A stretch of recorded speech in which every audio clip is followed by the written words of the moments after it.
Deuxième activité qui est très forte, c'est l'accompagnement de parcours professionnel.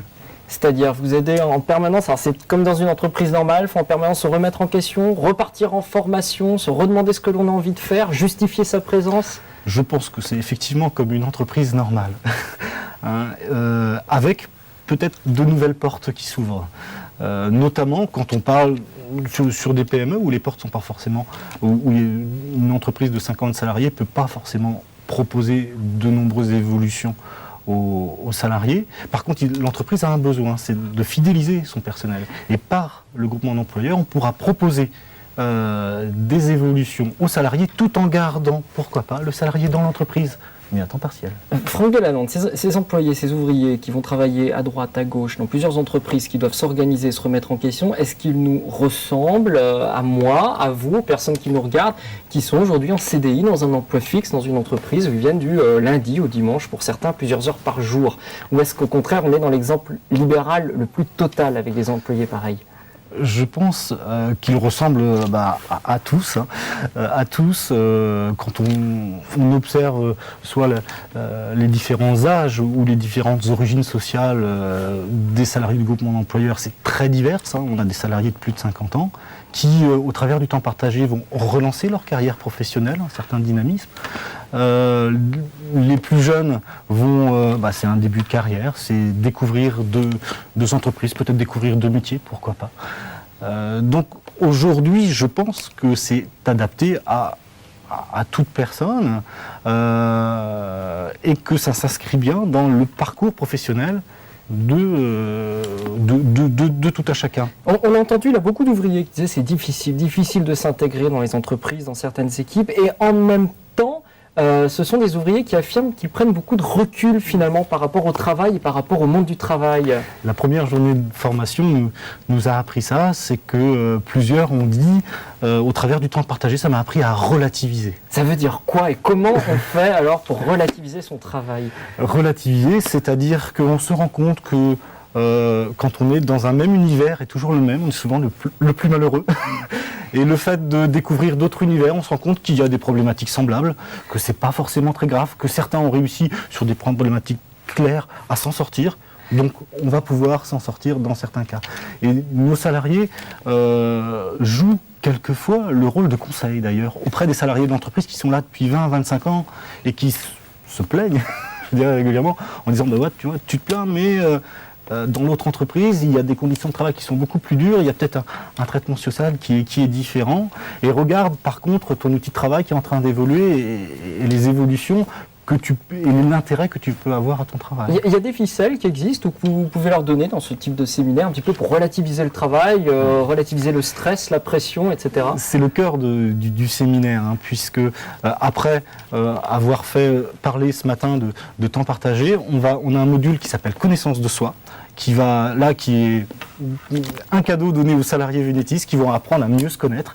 Et une fois qu'ils se sont mieux connus, qu'ils se connaissent mieux, on va leur donner des techniques de communication pour mieux appréhender leur environnement, pour mieux écouter, développer tout l'aspect. Attendez, pas trop vite. Avant d'arriver aux techniques de communication, moi je voudrais revenir sur ce cadeau que fait le patron de Vénétis à ses employés.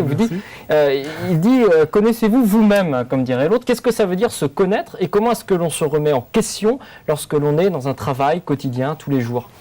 Le principe, c'est de se dire que, au travers des différentes techniques et de l'intervention de Monique Lhuillier, qu'on a des atouts.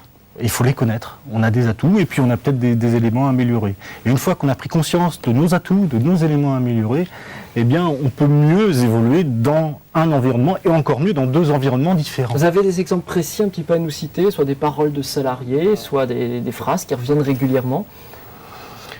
Souvent, on nous dit, on peut nous dire, notre supérieur hiérarchique, il n'a pas compris qu'on revenait régulièrement ou il nous considère comme un intérimaire. Donc, problème de reconnaissance. Donc, aujourd'hui, on leur conseille et on les aide à mieux prendre conscience de leur situation de salariés à temps partagé, de peut-être pas se braquer dans certains sens et d'essayer de comprendre pourquoi on les considère comme ça et où il faut peut-être chercher la clé pour être vraiment reconnu.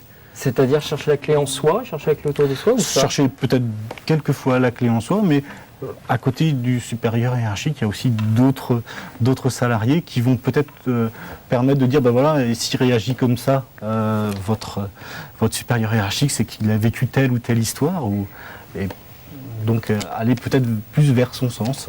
Relativiser toujours, finalement, c'est toujours le même discours, relativiser énormément le travail. Vous me disiez tout à l'heure, une fois que les salariés apprennent à se connaître, eux-mêmes ce qu'ils veulent, ce qu'ils désirent, ce qu'ils attendent eux-mêmes du travail et de toutes les entreprises dans lesquelles ils peuvent travailler, vous leur apprenez à être à l'écoute des autres, à mieux communiquer à les autres. Ça, c'est souvent quelque chose que l'on oublie lorsque l'on est toujours, toute la semaine, toute l'année, dans la même entreprise, avec les mêmes personnes qui nous entourent. Et je pense qu'en communiquant mieux avec nos univers, on va devenir de plus en plus acteur de son emploi. Oui, mais attendez, ça veut dire quoi concrètement ? C'est quoi les ficelles ? C'est quoi ? Ça veut dire quoi ? Apprendre à mieux communiquer, écouter les autres. Il y a des trucs pour ça ? Il y a les grandes techniques de communication. Philippe Bernat, qui est spécialiste en communication, donc va leur donner, au travers de petits jeux de rôle. J'arrive dans un univers dans une entreprise, je vois la première personne que je vois qui va me... Qu'est-ce que je lui dis ? Je tombe sur le patron qui sait, qui m'a déjà rencontré en entretien. Mais là, ça y est, je suis vraiment dans son entreprise. Qu'est-ce que je vais lui dire ? Comment je vais me comporter ? J'ai des difficultés relationnelles avec telle ou telle personne. Philippe Bernat va essayer de dire, de creuser pourquoi il a ces difficultés relationnelles et puis peut-être de donner des petits conseils qu'on apprend en école de communication souvent. Et que vous enseignez donc à vous êtes obligé de leur enseigner à vos salariés puisqu'ils travaillent dans des univers complètement différents. Une toute dernière question, puisqu'on arrive en fin d'émission. Ces salariés, ils représentent quoi pour l'avenir ? Ce sont des salariés qu'on verra de plus en plus dans toutes les régions de France. En Bretagne, il y a déjà 5 groupements comme le vôtre qui se sont créés un petit peu partout, à Quimper, à Morlaix, à Saint-Brieuc, etc., etc. Ce sont des salariés qu'on va voir de plus en plus. On nous a tous dit on va travailler dans plusieurs entreprises. Demain, on changera de travail en permanence. Ou ce sont des cas à part, une étape de transition avant d'avoir un vrai CDI dans une entreprise fixe. Je pense qu'on va connaître un développement de cet aspect de groupement d'employeurs. Je dirais que on connaît de plus en plus le salarié itinérant au travers de l'intérim ou d'autres formules, notamment pour les cadres. Toutefois, je pense que progressivement, le groupement d'employeurs répondra à deux choses. Comme vous l'avez dit, soit c'est une période dans son parcours professionnel qui va nous permettre d'aller plus loin, ou alors, et on commence à le connaître, ça peut être aussi un choix de vie, un choix de vie professionnel et personnel. Et justement, en un mot et en un chiffre, quel est le pourcentage des employés chez vous qui sont là depuis, je sais pas, allez, on va dire plus de 3 ans ou 4 ans, qui font ce choix de vivre en temps partagé entre plusieurs entreprises ? Aujourd'hui, on a à peu près une 50aine de salariés où on a vraiment installé ce temps partagé et qui le vivent bien et pour pas mal de temps. Je pense. La moitié effectif du groupement Vénétis à Vannes.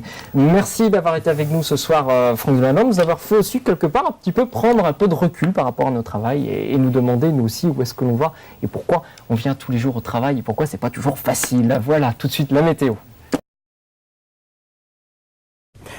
Une idée qui se développe à présent partout en Bretagne pour faire reculer le chômage, la création de groupements d'employeurs sous forme d'associations. Alors, le principe est simple, ces groupements emploient des salariés à temps plein et en CDI, et puis ces salariés partagent ensuite leur temps de travail entre plusieurs entreprises selon les besoins de chacun.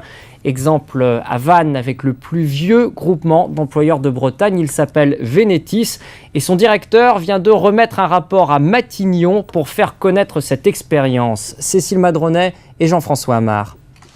Gérard, ajusteur de formation, travaille chaque semaine pour 2 entreprises. L'une du secteur chimique, une autre de salaison. Formatrice en anglais, Jane intervient quant à elle dans 3 PME vannaises. Aucun n'est intérimaire, ils sont embauchés par un groupement local d'employeurs. Un CDI, un bulletin de salaire unique, ils travaillent pour plusieurs entreprises mais sans précarité. On a un revenu fixe quand même mensuel, qui est mensuel tandis qu'en intérim, on a des contrats et le jour au lendemain, un employeur peut casser son contrat. C'est intéressant de changer, de voir autre chose, de voir plusieurs façons de travailler, des collègues différentes tous les jours de la semaine, c'est sympathique. Pour cette entreprise qui emploie Jane, Gérard et 3 autres salariés du groupement d'employeurs, le bilan est positif. Avec eux, elle peut développer de nouveaux produits, former des salariés en interne, mais n'aurait pas eu les moyens de les embaucher directement. Ils avaient des compétences énormes, mais en l'occurrence, ils étaient trop chers pour une entreprise. Alors qu'en mutualisant les ressources dans plusieurs entreprises, on a créé de l'emploi pour le bien de l'entreprise et du salarié. On réconcilie ainsi le besoin de flexibilité des entreprises et le besoin de sécurité d'emploi des salariés. C'est une nouvelle façon de vivre sa vie professionnelle. À Vannes, le groupement d'employeurs existe depuis 7 ans et compte 78 salariés et 120 entreprises adhérentes. Aujourd'hui, les 400 groupements recensés en France espèrent améliorer leur statut juridique, faire connaître leur rôle pour développer cette nouvelle forme d'emploi. Voilà, et Vannes devrait donc servir d'exemple auprès de Matignon. Notre série sur l'emploi à présent, comme chaque soir de cette semaine dans ce journal, comment relancer l'emploi, comment faire bouger les choses. Alors ce soir, gros plan sur les temps partiels. À Vannes, 2 offres sur 3 ne trouvent pas preneur. Alors les patrons ont décidé de faire front commun. En regroupant tous leurs temps partiels, ils ont créé des temps pleins. Reportage de Sandrine Ruot et Laurence Leray. Après 6 ans d'alternance petit boulot chômage, depuis 8 mois, Emmanuel Mangerel travaille comme informaticien à temps partagé. Fini la galère, 2 jours et demi par semaine dans un groupement d'entreprises de chimie, 2 jours et demi dans cette école d'ingénieurs. Il cumule 2 temps partiels pour construire un temps plein, le tout sous un contrat à durée indéterminée. Un système financièrement stable et donc intéressant à double titre. Ça me permet de voir 2 organisations totalement différentes. C'est un petit peu pareil aussi au niveau du travail. Donc je peux un petit peu utiliser une entreprise pour appliquer dans l'autre. Ça me permet de voir aussi différentes plateformes informatiques. Donc des plateformes que je ne connaissais pas nécessairement bien à fond. Développer ses compétences, cet épanouissement, Emmanuel le doit à une association nommée Vénétis, c'est elle qui l'emploie. En fait, la structure regroupe 130 employeurs du pays vanntais, toute taille et tout secteur confondus. Comme Emmanuel, elle emploie 80 salariés en CDI à temps partagé. À l'heure où le nouveau gouvernement fait de l'emploi une priorité, ce concept innovant est une solution, bien qu'il ne date pas d'hier. Il est clair qu'on n'a pas tout essayé puisqu'on n'a pas développé le concept groupement d'employeurs. C'est une des réponses aux problématiques de l'emploi actuellement. On parle beaucoup de temps partiel subi. Le groupement d'employeurs est une vraie solution pour reconstituer des temps pleins choisis. 400 emplois créés à Vannes depuis 1997. À force de temps partiel, des postes comme ceux d'Emmanuel trouvent leur place dans l'entreprise. Les employeurs adhérents finissent véritablement par embaucher. Le gouvernement semble d'ailleurs s'y intéresser de plus en plus. En matière... Jocelyne travaille ici, en thalassothérapie. Le mardi, c'est un tout autre métier. Elle est assistante commerciale dans un grand magasin d'ameublement. Son temps de travail est partagé entre 2 patrons, mais elle a un seul employeur, un groupement d'employeurs, qui la salarie à temps plein. J'ai travaillé très longtemps en contrat à durée déterminée, donc c'est sûr qu'on est toujours en demande, on est toujours dans l'inquiétude. Et depuis que je suis rentrée au groupement d'entreprise, j'ai acquis tout de suite un CDI à temps complet. Jocelyne s'épanouit dans la polyvalence, elle a même été formée à l'informatique pour répondre à une tâche précise, saisir des commandes 9 heures par semaine. C'est ici, dans ce groupement d'employeurs, que depuis 7 ans, on fait l'interface entre 130 entreprises de toute taille, de tout secteur, et 80 salariés de tous âges et de toutes qualifications. À Vannes et dans 300 autres groupements d'employeurs en France, on a expérimenté le temps partagé. Et ça fonctionne, ça répond aux souhaits de beaucoup de salariés, mais ça répond aussi aux besoins des entreprises. Un groupement lutte contre la précarité tout en contribuant à la flexibilité. 2 objectifs atteints par le temps partagé, potentiellement créateurs d'emplois. Aujourd'hui, on peut envisager, dans les 5 ans qui viennent, près de 500 000 emplois qui pourraient se créer en regroupant de nombreux temps partiels qui ne trouvent pas preneur. Chaque année en France, la NPE propose plus de 600 000 temps partiels. Les 2 tiers ne sont pas pourvus. Développer le temps partagé pourrait combler ce manque.